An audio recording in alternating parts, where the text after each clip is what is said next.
Hello everybody, I am back with yet another video. This one's not going to be a review, as you can probably tell from the title. It is actually a discussion about Ring of Honor versus NXT. The reason why I wanted to discuss this was because there are a lot of comparisons being drawn to the two products.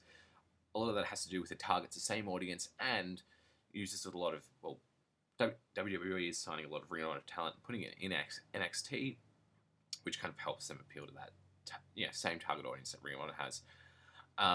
So I guess in the role of WCW is NXT, though I shouldn't simplify it down to that. It's not quite that simple. But there are a few things I wanted to discuss because they are kind of probably the two closest competing groups in the US, and not just in terms of product quality, but in terms of the audience they target. With NXT going to be, it is going to be running more house shows. They did run a house show at WrestleMania weekend, which did a really good number.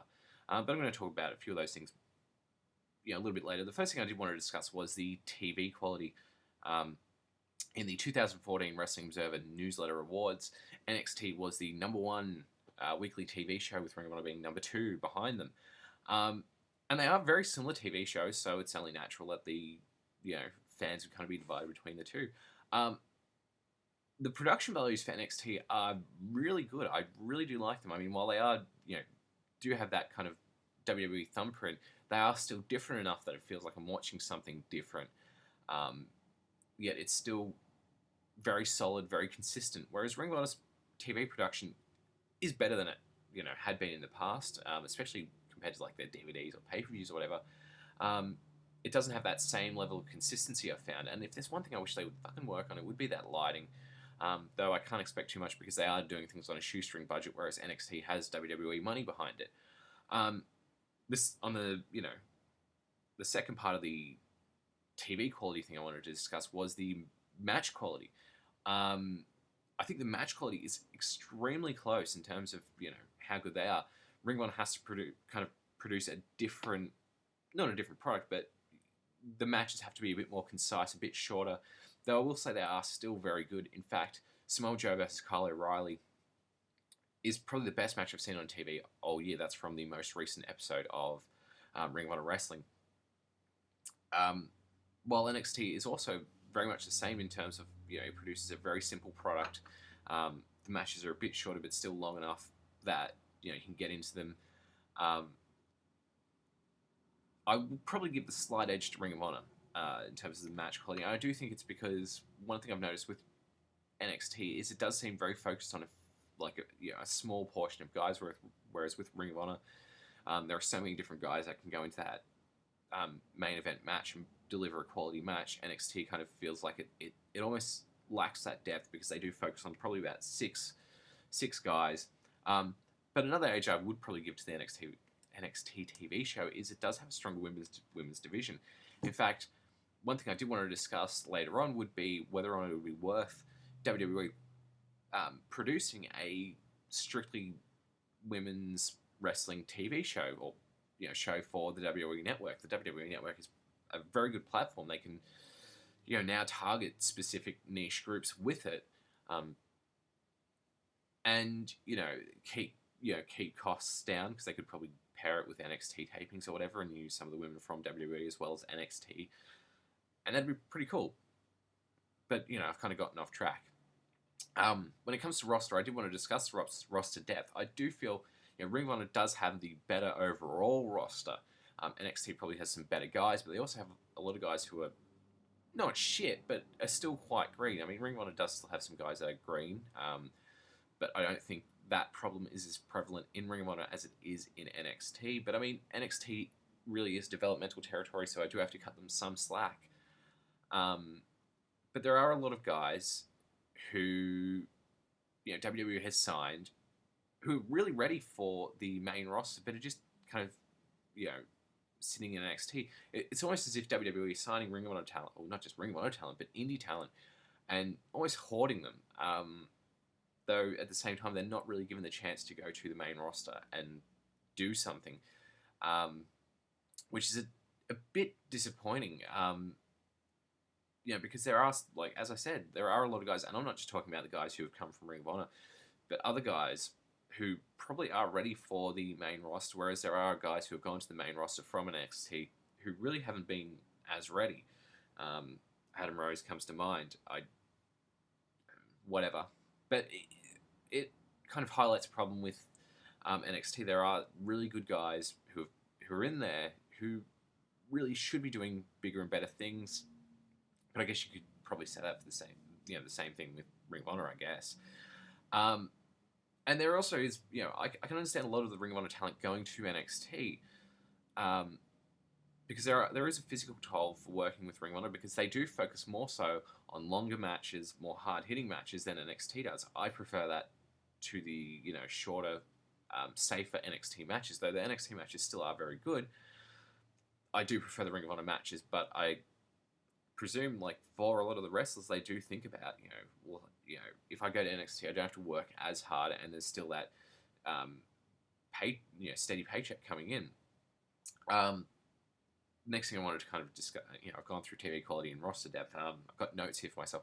The house show business. Ring of Honor lately has actually been drawing some pretty big crowds for their house shows and TV tapings. Anyway, so far for 2015, sorry, I'm going mental here. For 2015, they have been drawing crowds between 800 and 1,200 fans, which is really impressive.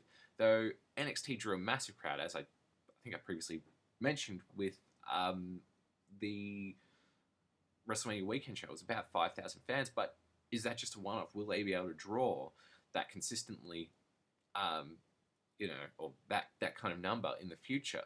Or are, they going to have to focus on, doing smaller venues like Ring of Honor does, targeting the same fans, which I think they probably will be. But it also makes me think, if they do that kind of thing, will they kind of overexpose the product? Because, as I said, they don't have the same... I don't feel they have the same quality roster that Ring of Honor does, so a lot of the fans might kind of see it and go, hang on, that guy's not a really good worker, and that guy's not a really good worker, and she's not a good worker, and, I was forced to sit through this shitty match. While I'm not saying Ring of Honor's, immune to that problem, I think it will be more prevalent within NXT, and you are talking about fans who do have really high standards, and with a 1-hour TV show, it is really easy to hide those shitty workers, or 2-hour specials. You can hide those shitty workers, but with Ring of Honor, they don't have that same issue. They don't have to hide. They don't have to work as hard to hide bad workers, because the bad workers, or green workers really, aren't so much there. And then last thing I really wanted to talk about was the potential growth for these things. If WWE wants to make a bit of money out of their developmental group, how big can they grow as a part of just being on the WWE network? At what point is it going to be, is that going to kind of are they going to hit a glass ceiling being on the WWE network?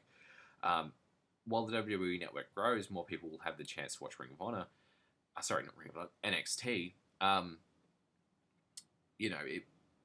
lot of fans might not be actually subscribing to the WWE network for that, and might not watch it. Though I do think they have very similar viewerships, like in terms of how many people are watching each program. And I do think NXT probably has more potential to get to the WWE fans, the relevant fans, really, the ones that, they probably, want to get watching that kind of wrestling. Whereas Ring of Honor, while it probably has more potential viewers because they're on TV, while it is syndicated, it is on a lot of markets in the US now. A lot of people are going to just watch it and switch it off because they're not wrestling fans. So it's not a targeted kind of thing where they are, able to find the relevant, audience. They just kind of have to hope the audience finds them. Having said that, though, Ring of Honor's TV show is, you can watch it online on their website even. So that's pretty cool that you can actually do that, which means anyone can really watch it. But is Ring of Honor's growth itself dependent on those new TV markets? If they get, twice as many markets as they have now, are they going to be twice as big, or are they going to be roughly the same size but just on more markets? I think it would probably help their production values, because they'll, Sinclair Broadcasting is producing content for their networks, and Ring of Honor is their content. With more markets, they'll probably have more funding for it, so the production values you'd hope would get better. But when it comes to actual growth, like in terms of fan base growth, will it increase their fan base?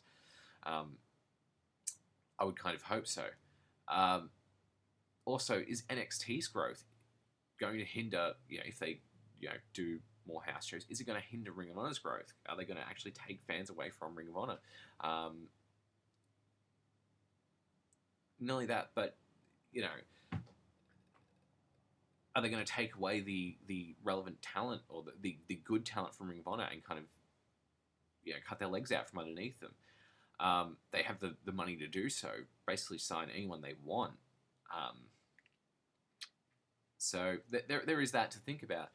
But one thing I kind of worry about, being a fan of NXT, with Ring of Honor, I'm not too worried about this because it's been pretty consistent in terms of, how the product is presented. But if NXT gets too big or, someone else gets involved, will it get too, I guess you'd say WWE-ized?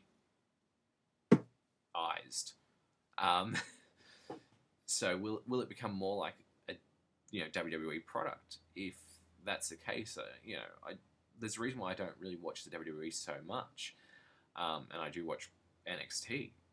It presents a simpler product, a consistent product, a good product, whereas WWE doesn't always do that. Well, there are things I do like about it. I don't think I would like to see, a longer show or more angles or, bigger stars appearing on NXT. So yeah, there's always that to contemplate. Do you prefer one over the other? If you do, let me know why. If you think, NXT is going to run Ring of Honor out of business, leave a comment. Let me know why you think that's going to be the case. If you think Ring of Honor is going to actually continue thriving, leave a comment. Let me know why. I was just throwing some ideas out there or some things for you to talk about.